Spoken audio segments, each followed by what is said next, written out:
본문의 말씀을 가지고 예수의 좋은 일꾼이 됩시다라는 그런 제목으로 함께 말씀을 나누고자 합니다. 어느덧 4월도 중순이 흐르고 있습니다. 여러분 4월 하면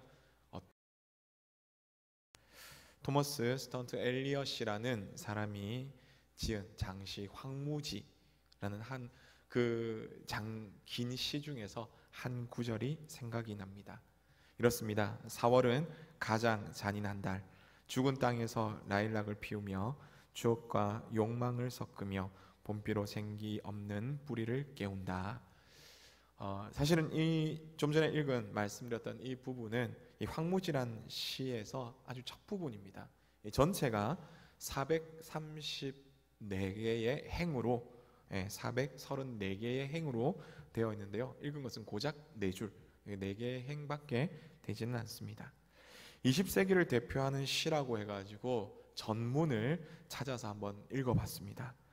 감성이 부족해서 그런지, 이해력이 부족해서 그런지, 아니면 너무 길어서 그런지 해석하는 사람들의 어떤 도움이 없으면은 사실 좀 이해가 안 되는 좀 그런 시였습니다.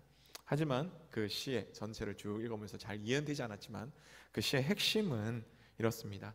그럼 왜 4월이 잔인한 달인가 라고 할 때 회복을 위한 간절한 열망이 있는 그 반어적인 말이 바로 4월은 잔인한 달이라는 그런 말이라고 합니다.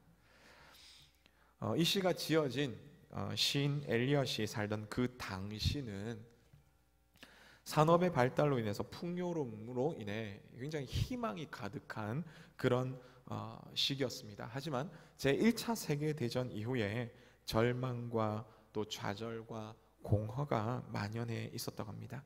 이런 좌절과 이 공허에서 다시 회복하기를 바라는 그런 마음에서 지은 시가 바로 이 시입니다. 특별히 잃어버린 사랑하는 일을 잃어버렸는데요. 그 사랑하는 잃어버린 일을 생각하며 지었고요.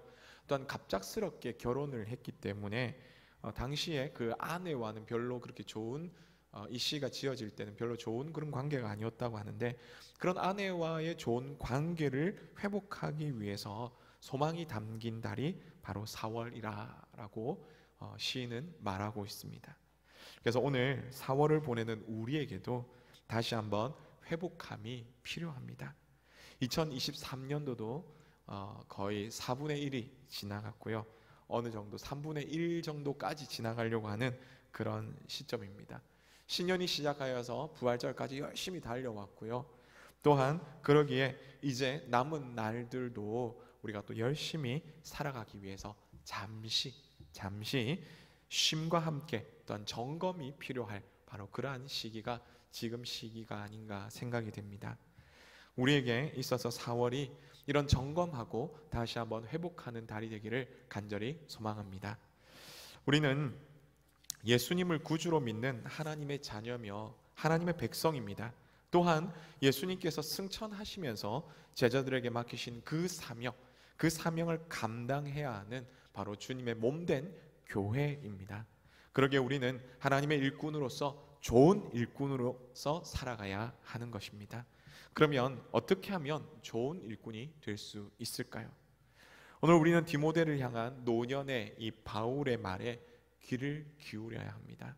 어떻게 하면 좋은 일꾼이 될 수 있을까? 라고 할 때 첫 번째는 배워야 합니다. 입니다. 우리 본문 6절 말씀을 함께 읽겠습니다. 시작. 내가 이것으로 형제를 깨우치면 그리스도 예수의 좋은 일꾼이 되어 믿음의 말씀과 내가 따르는 좋은 교훈으로 양육을 받으리라. 아멘. 바울은 디모데를 향해서 내가 그리스도 예수의 좋은 일꾼이 되기 위해서 그리고 좋은 일꾼이 또 되어서 어떻게 해야 되냐면 믿음의 말씀과 좋은 교훈으로 양육을 받아야 한다라고 말씀하고 있습니다. 여러분 우리는 아마 여기 있는 대부분의 사람들은요 어린이집이나 또 유치원 그리고 학교나 학원에서 많이 배웠을 것입니다. 근데 이런 곳에서 왜 배웁니까? 여러분 왜 배울까요? 단순히 지식만 머리에 넣고자 함이 아니죠. 그것을 배워서 익혀서 그것을 삶 속에 나타내기 위한 그러기 위한 이유로 배우고 있습니다. 또 그렇게 살아감으로 통해서 우리가 함께 더불어 사는 사회 가운데서 행복하게 살아가기 위함입니다. 그런데 제대로 배우지 못하니 여러분 어떻습니까? 세상의 풍조 속에서 같이 어우러져서 잘못된 길로 갑니다. 오늘날 뉴스를 들어보면 얼마나 잔인하고 악한지, 그리고 비정상적인 일이 일어나는지 모르겠습니다. 사람들의 마음에 화인을 맞았습니다. 말과 행동이 너무 다릅니다. 배우고 아는 것과 행동하는 것이 너무너무 다릅니다. 심지어 사람들이 사람들을 폭행합니다. 사람들을 속이게 됩니다. 집단 이기주의 속에 그렇게 빠져 있습니다. 특히 요즘에 아마 뉴스를 들어보셔서 아시겠지만 아무것도 모르는 그런 아이들에게까지 나쁜 약들 유통시키려고 속여서 그렇게 막 배부하고 있습니다. 그것을 해서 나쁜 어른들이 자신의 이속을 챙기려고 하는 것이죠. 사회를 혼란스럽게 만듭니다. 힘이 지배하는 그런 사회, 돈과 권력이 지배하는 사회, 약자가 강자에게 착취당하는 그런 사회로 만들어가고 있는 것입니다. 제가 제대로 배우지 못해서 그렇게 됐다고 하니까 혹시 배움이 짧아서 그런가 그렇게 오해하시지 마시기 바랍니다. 대학원, 대학 이렇게 나와도, 그리고 높은 자리, 중요한 자리에 올라가도 뭐가 그런지 뭐가 옳은지 알지 못하고 자신의 생각하기에 내가 좋은 대로 이게 맞다라고 생각해서 그것이 옳다라고 살아가는 그런 사람들에 대해서 말씀드리고 있습니다. 그런 사람들은 아무리 많이 배워도 사실은 제대로 배우지 못한 사람들이죠. 바울은 이런 사람들의 모습에 대해서 대표적으로 이미 고린도 교회를 향해서 말씀하였는데요. 고린도후서 전후서를 보면요, 세상 풍조에 너무 이렇게 휩쓸리지 말고 7절에서 오늘 7절에서 말씀하듯이 허탄한 신화 가운데 넘어가지 말라, 그런데 빠져들지 말라라고 말씀합니다. 그러면서 교회다운 교회로서 자정하여서 그 위치를 제대로 잡아라라고 말씀하고 있습니다. 그리고 노년에 교회들의 모습을 돌아보면서 그런 아픔들이 어디서부터 시작이 되었는지, 그리고 그것을 다 고치기 위해서 어떻게 하면 될지를 살펴보라고 디모데에게 너가 제대로 먼저 배워서 그런 일을 하라고 말씀하고 있는 바로 그런 사실입니다. 사랑하는 성도 여러분, 오늘 우리 역시도 이 바울의 염려처럼, 바울의 이 말씀처럼 믿음의 말씀과 좋은 교훈을 들어서 알지만 그러나 그것이 우리 삶 속에 제대로 정착되지 못하고 제대로 지식으로 들어오지 못하고 오히려 삶 속에서 우리의 생각, 우리의 기준이 이 세상의 생각과 동화되어서 그 세상의 기준이 나의 기준이 되어 그렇게 살아가고 있지 않는지 우리 자신을 한번 좀 돌아봐야 하는 것입니다. 어느 정도면 고지수나 있죠. 하지만 오랜 신앙생활을 했음에도 불구하고 우리 하나님의 말씀을 멀리하고 알려고도 노력하지 않는 그런 모습들이 우리 가운데 있지 않느냐는 것입니다. 그래서 우리가 하나님의 말씀을 가까이 하지 않아서, 가까이 하기 싫어하여서 하나님을 아는 지식도 없고 하나님의 뜻대로 올바로 판단하지도 못하는 우리가 되지 않기를 바랍니다. 하나님께서는 우리를 세상의 빛으로 소금으로 불러주셨습니다. 세상을 밝히는, 그래서 세상이 하나님이 어떤 분인지 보게 하는 그런 기준, 세상에 맛을 내는, 그래서 하나님께서 이 세상에 어떤 것을 주기를 원하시는지 그 하나님의 귀한 그 뜻, 그 말씀의 그 귀한 그 말씀의 그 맛, 그것을 보여주는 그런 삶을 우리는 살아야 하는 것입니다. 그러한 기준으로서 우리를 하나님께서 부르셨는데, 그런 부르신 뜻을 따라서 우리는 세상에 그 모습을 보여줘야 삶은 과연 어떻습니까? 우리의 삶을 다시 한번, 우리의 모습을 다시 한번 추스리기를 원합니다. 그래서 하나님이 기뻐하는 그런 삶으로 되돌아갑시다. 그러기 위해서 오늘 우리는 말씀으로 되돌아가야 합니다. 왜 하나님 말씀으로 돌아가야 될까요? 그것은 바로 우리를 바로 알기 위해서입니다. 우리의 얼굴에 지저분한 것이 묻어 있다고 여러분 한번 생각해 봅시다. 그러면 어디에 뭐가 묻어 있는지를 제대로 알려면 바로 거울을 봐야 합니다. 그럼 거울을 본다는 것은 어떻습니까? 하나님 말씀 앞에서 우리 자신을 바라보는 겁니다. 거울을 봐야지 내가 어디에 뭐가 묻어 있는지, 그리고 어디쯤에 묻어 있는지, 얼마만큼 묻어 있는지를 알 수 있죠. 그럴 때 휴지나 아니면 닦아서 제대로 깨끗하게 되고요. 그리고 씻을 때도 어떻습니까? 거울을 봐야지 어느 정도 제대로 씻겼는지, 거품이 묻어 있는지 안 묻어 있는지, 이런 것도 제대로 알 수 있는 것입니다. 2023년도도 벌써 4월 중순이 되었습니다. 다시 말씀드리자면 남은 날들을 하나님의 말씀을 배우는 것에 힘쓰는 우리 모두가 되시기를 간절히 바랍니다. 그래서 하나님의 마음과 뜻을 제대로 알고 제대로 행함으로 주님의 좋은 일꾼이 되시는 우리 모두가 되시기를 간절히 바랍니다. 다음으로 어떻게 하면 좋은 일꾼이 될 수 있을까요? 두 번째는 배워야 된다 했죠. 첫 번째는 배우면 됐습니다. 두 번째는 배운 것을 가지고 훈련해야 합니다. 우리 7절과 8절 말씀을 함께 읽겠습니다. 시작. 망령되고 허탄한 신화를 버리고 경건에 이르도록 내 자신을 연단하라. 육체의 연단은 약간의 유익이 있으나 경건은 범사에 유익하니 금생과 내생의 약속이 있느니라. 아멘. 앞서 말씀드렸지만 그리스도의 좋은 일꾼이 되기 위해서 그 기준이 되는 하나님의 말씀을 이제 배운다면 배운 것을 훈련해야 합니다. 연단이라는 이 원어는요, 그리스 시대의 올림픽이나 혹은 경기를 위해서 그것을 가기 위해서 준비하는데 끊임없이 몸을 단련했던 선수들과 같은, 그렇게 연습을 하라는 그 내용이 바로 연단이라는 단어입니다. 오늘날도 운동 경기를 하는 선수들의 한번 모습을 보시기 바랍니다. 얼마나 열심히 합니까? 요즘 최근에 주가를 열심히 올리고 있는, 아니 이미 주가가 올랐죠. 손흥민 선수의 여러분 발입니다. 한번 보여주시겠습니까? 여러분 발이 어떻습니까? 발가락에 멍이 들었죠. 엄청나게 잘하는 사람도 이 정도로 열심히 합니다. 그런데 손흥민 선수 이전에 두 개의 심장을 가졌다는 박지성 선수의 발을 한번 또 보시기 바랍니다. 박지성 선수의 발을 한번 또 보여주십시오. 이 사람 발은 어떻습니까? 여러분 아마 많이 보셨을 건데 이 사람 발도 보통이 아닙니다. 굉장히 많이 열심히 노력했던 그런 사람입니다. 최고의 선수에 올랐지만 그 정도만큼 열심히 했죠. 뿐만 아닙니다. 동양인 최연소 세계 5대 발레단인 독일 슈투트가르트 발레단에 들어가서 지금 최고령의 현역 발레리나가 된 발레리나 강수진의 발입니다. 여러분 어떻습니까? 최고의 선수라서 발이 예쁠까요? 최고의 발레리나라서 발이 예쁠까요? 아니요. 열심히 최선의 그 자리에 오르기까지 너무나 열심히 최고로 노력을 했습니다. 그 오르기까지 얼마나 많은 시간과 노력, 그리고 특별히 고통의 그 시간을 보냈겠습니까? 꼭 최고가 아니더라도 좀 잘하기 위해서 우리는 최선을 다해야 됩니다. 예수 그리스도의 좋은 일꾼이 되기 위해서는 우리는 열심히 훈련에 힘써야 합니다. 그러면 우리는 무엇에 힘써야 하겠습니까?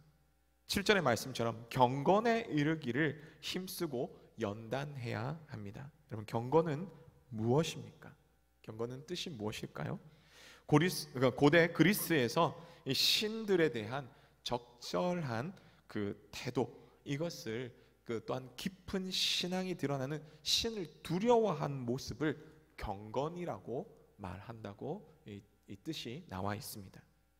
구약에서는 경외함이라는 이 단어와 같은 의미인데요, 하나님을 두려워한다는 그런 말입니다. 신약에서는 사도행전 3장 12절과 16절에서 좀 명확하게 나와 있는데요, 특히 16절에서 정확한 의미가 나옵니다. 우리 12절과 12절을 읽고 16절을 또 읽어보겠습니다. 12절 우리 함께 읽겠습니다. 시작. 베드로가 이것을 보고 백성에게 말하되 이스라엘 사람들아 이 일을 왜 놀랍게 여기느냐, 우리 개인의 권능과 경건으로 이 사람을 걷게 한 것처럼 왜 우리를 주목하느냐. 아멘. 우리 16절도 함께 읽겠습니다. 시작. 그 이름을 믿음으로 그 이름이 너희가 보고 아는 이 사람을 성하게 하였나니 예수로 말미암아 난 믿음이 너희 모든 사람 앞에서 이같이 완전히 낫게 하였느니라. 아멘. 베드로는 성전 미문에 앉은 안진뱅이를 일으키고 난 뒤에 사람들에게 말합니다. 이것은 우리의 개인의 능력과 경건으로 한 것이 아니다. 그러면서 16절에서 말씀하죠. 예수, 그 이름을 믿는 믿음으로, 예수를 믿는 믿음으로 말미암아 난 이 믿음, 이것으로 말미암아 우리가 이 일을 행하게 되었다라고 말합니다. 그러므로 경건은 그리스인들이 말한 신들에 대한 적절한 태도, 이건데요, 이것을 우리 기독교적으로 다시 말하면 예수님을 믿고 행하는 적절한 태도가 바로 경건입니다. 참된 경건을 위해서는 먼저 우리가 예수님을 제대로 믿는가, 살아계신 하나님을 믿고 있는가, 그리고 내가 진정 주님을 모시고 살아가고 있는가라는 이 질문을 우리에게, 자신에게 계속해서 던져야 합니다. 그렇게 될 때 내가 예수님을 제대로 믿는다면, 하나님을 제대로 믿는 사람이라면, 그런 사람다운 사람으로, 하나님의 사람다운 사람으로 우리는 살게 되는 것이죠. 이것이 바로 경건입니다. 경건 별로 어려운 건 아닙니다. 이것이 바로 경건입니다. 우리가 이렇게 경건에 힘쓴다면 또한 우리는 무엇에 힘써야 하겠습니까? 성장에 힘써야 합니다. 우리 히브리서 12장 11절을 함께 읽겠습니다. 시작. 무릇 징계가 당시에는 즐거워 보이지 않고 슬퍼 보이나 후에 그로 말미암아 연단받은 자들은 의와 평강의 열매를 맺느니라. 아멘. 오늘 본문 디모데전서와 같이 이 연단에 대한 단어가, 같은 단어가 나오는 것이 바로 히브리서입니다. 그러면 히브리서에서 연단을 받는 이유가 뭐냐라고 한다면 의와 평강의 열매를 맺기 위함이다 라고 말씀합니다. 보통 식물이 열매를 맺으면 언제 열매를 맺게 되겠습니까? 바로 성장해서 열매를 맺게 되는 것이죠. 이와 같이 우리는 무엇에 힘쓰고 연단해야 하느냐 하면 열매 맺기를 바라며 성장하기 위해 힘쓰고 연단해야 합니다. 읽은 히브리서 12장 11절에서 말씀하던 징계가 나오죠. 근데 무엇 때문에 이 징계가 있습니까? 잘못되었기 때문이죠. 제대로 성장하지 못하고 잘못된 길로 가기 때문입니다. 그렇기 때문에 바른 길로 성장하라고 징계가 있는 것입니다. 모든 것이 생각대로 잘 자라면 너무나 좋겠지만 사실 그렇진 않죠. 우리 신앙도 마찬가지입니다. 실수하고 죄도 짓고 잘못된 길로 그렇게 갑니다. 이러한 잘못을 방지하기 위해서 바르게 자라라고 징계도 받기 때문에 우리는 바르게 자라기 위해서 부단히 노력하며 힘쓰고 연단해야 하는 것입니다. 사랑하는 성도 여러분, 이러한 훈련은 사실 결코 쉽지가 않습니다. 그러나 우리를 구원하신 그 하나님, 우리를 좋은 일꾼으로 불러주신 하나님의 마음을 생각하며 부단히 노력하며 끝까지 포기하지 않고 힘을 내시는 그런 우리 모두 되시기를 간절히 바랍니다. 그래서 하나님이 기뻐하시는 좋은 일꾼이 되시는 우리 모두 되시기를 간절히 바랍니다. 마지막으로 어떻게 하면 좋은 일꾼이 됩니까? 세 번째는 우리가 배우고 익힌 것을 가지고 가르쳐야 합니다. 가르쳐야 합니다. 우리 11절의 말씀을 함께 읽겠습니다. 시작. 너는 이것들을 명하고 가르치라. 아멘. 이제 바울은 디모데에게 말하는데요, 내가 내게 말한 이것들을, 그리고 내가 훈련한 이것들을 다른 이에게 가르쳐라. 우리 13절도 함께 읽겠습니다. 시작. 내가 이를 때까지 읽은 것과 권하는 것과 가르치는 것에 전념하라. 아멘. 이 말인즉 읽은 것, 즉 내가 제대로 알고 배운 그 말씀에 대해서 제대로 알아라. 그리고 권하는 것, 그것을 내가 잘 이해하고 잘 소화해서 다른 사람에게 권해라. 그리고 마치 이것은 내가 약을 먹어보지 않았냐? 그 약 좋은 거 맞지? 이 약 최고더라. 뭐 이런 것처럼 그렇게 다른 사람에게 권해라. 근데 권할 뿐만 아니라 거기에 관심 있는 사람에게 체계적으로 하나하나 잘 가르쳐 가라. 그렇게 가르칠 때 그가 제대로 알 것이다. 그래서 이런 가르침에 전심전력을 다하라, 이 말씀입니다. 우리가 앞서 살펴봤지만 우리가 배우고 익히는 이유가 무엇입니까? 결국은 배운 것을, 익힌 것을 사용하기 위해서입니다. 여러분은 어린이집, 유치원, 초등학교에 왜 다니며 왜 다니셨습니까? 기본적으로 함께 살아가는 그런 사회가 어떤 것인지, 그리고 함께 살아가기 위해서 무엇을 하여야 하고 무엇을 하지 말아야 할지를 배우기 위해서죠. 여러분, 중고등학교 왜 다니셨습니까? 그리고 왜 다니시고 있으십니까? 대학에 가서 학문을 하기 위해서, 혹은 사회에 나가서 좋은 직장에 더 들어가기 위해서, 좀 더 전문적인 공부를 하기 위해서 그렇게 우리는 공부를 합니다. 여러분, 왜 컴퓨터, 스마트폰, 키오스크 등 이런 것들을 배우십니까? 빠르게 변화되는 그런 상황, 세상 속에서 우리가 뒤처지지 않고 그런 사람들과, 젊은이들과 함께 살아가기 위해서 우리가 배우고 있는 것입니다. 여러분, 그 외에도 악기는 왜 배우십니까? 운동은 왜 배웁니까? 군대에서 군사훈련은 왜 배웁니까? 지금 일어나고 있는 일, 혹은 앞으로 일어날 일에 대해서 우리는 실제적으로 그 일들을 써먹기 위해서 우리는 배우고 있는 것입니다. 여러분, 운전면허 가지고 계신 분들 분명히 있을 것입니다. 여러분, 운전면허 필기를 치죠? 그리고 실기를 이제 쳐서 합격합니다. 면허증이 나오죠. 면허증을 쓰면 운전을 할 수 있습니다. 그렇죠? 근데 운전을 잘 할 수 있습니까? 잘 못합니까? 바로 운전면허를 따면 잘 못하는 경우가 많습니다. 단지 운전을 하도록 할 수 있다는 자격만 땄지 제대로 운전을 하지 못하는 거죠. 그러면 어떻게 해야 될까요? 직접 도로에 들어가서, 뛰어가서 그곳에서 운전을 해봐야지 교통의 흐름을 알고, 어떻게 좌회전하고 어떻게 우회전하고 이런 것들을 알고, 또 어떻게 정진을 하고 이런 위급한 상황에서는 어떻게 대처해야 되는지 이런 것들을 알아야지 제대로 하는 것입니다. 실전에 경험해야 되는 것이죠. 그럼 실전을 경험하기 위해서 어떻게 하면 더 잘할 수 있을까에 대해서 예전에 EBS에서 한 프로그램에서 공부를 잘하는 학생들에 대한 공부법에 대해서 본 적이 있습니다. 그 중에 마음에 드는 것 하나가 있었는데요. 뭔가 하면, 여러분 화이트보드 아시죠? 여러분, 화이트보드를 앞에 두고, 그리고 거울이나 혹은 부모님이나 가족들을 한 명 앉히고 뭔게 자기가 그 문제에 대해서 막 쓰면서 사람한테, 앞에 있는 사람한테 설명을 한다고 합니다. 이게 공부 방법 중에 하나랍니다.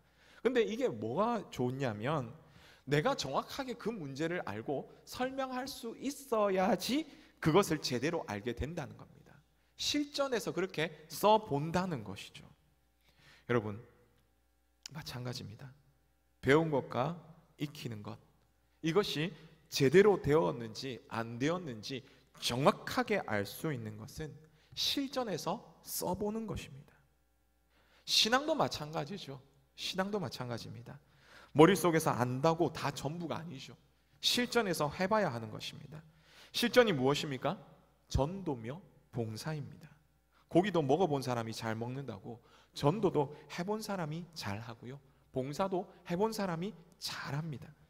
이것은 우리뿐만 아니라 이제 다음 세대도 잘 하도록 그렇게 해야 하는 거죠.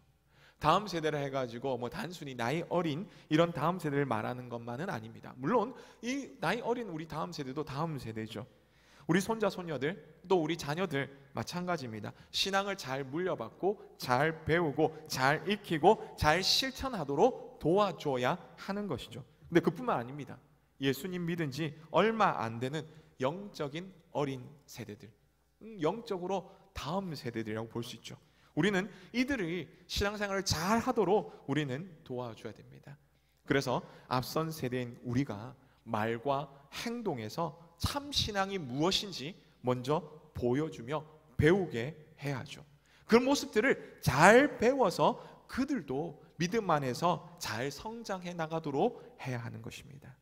이렇게 배우고 익힌 것을 실천하며 또한 가르침으로 하나님의 일꾼으로 제대로 서가는 우리와 우리 다음 세대, 우리 모두가 되시기를 간절히 바랍니다.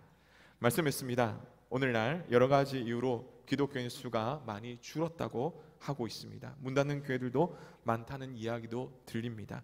태어나는 인구도 많이 줄었고요. 그래서 다음 세대인 주일학교가 줄어든다는 이런 이야기도 있습니다.